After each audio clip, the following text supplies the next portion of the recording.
My name is Nusrat. I am a volunteer manager. I've worked at a nonprofit aquarium at a university size of about 200 employees, part-time and full-time. And I would rate Volgistics at five out of five. Before I arrived at the workplace where I was for almost 13 years, we had been using paper system for record keeping and sign in and scheduling as well as spreadsheets. And it just wasn't doing a comprehensive job of keeping track of the volunteer program as a whole.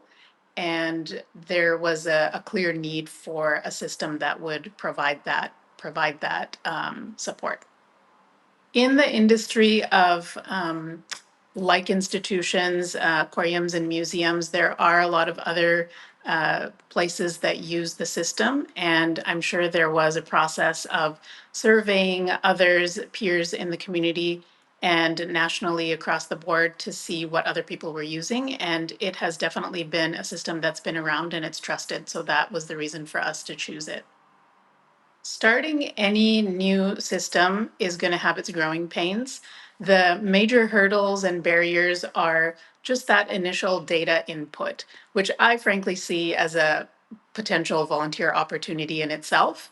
But once that hurdle is overcome, really the only unique situation I came across when I first was exposed to Volgistics was that there was one single volunteer among about 500 to 600 people who did not have an email address. And of course, that was a situation where we wanted to support the volunteer, obviously not exclude them. So we did more hands-on support with that one individual. Apart from that, really, it was just the heavy lift at the beginning of inputting all the user information and getting it started. And after that, it just basically takes care of itself. I have no complaints whatsoever about Volgistics. I've always had the most seamless, easy, and productive experience. I would say if you were just starting off using Volgistics, something to think about is planning out your framework for how you want to divide up the volunteer roles.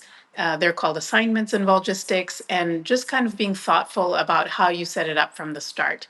It's very much oriented to self-service. So once volunteers have access to the system, they have a lot of autonomy in terms of scheduling based on what you allow them. But I would give a lot of thought to how you set that initial system up and the schedule up so that once you have that framework ready to go, you have a really good foundation for building out everything else.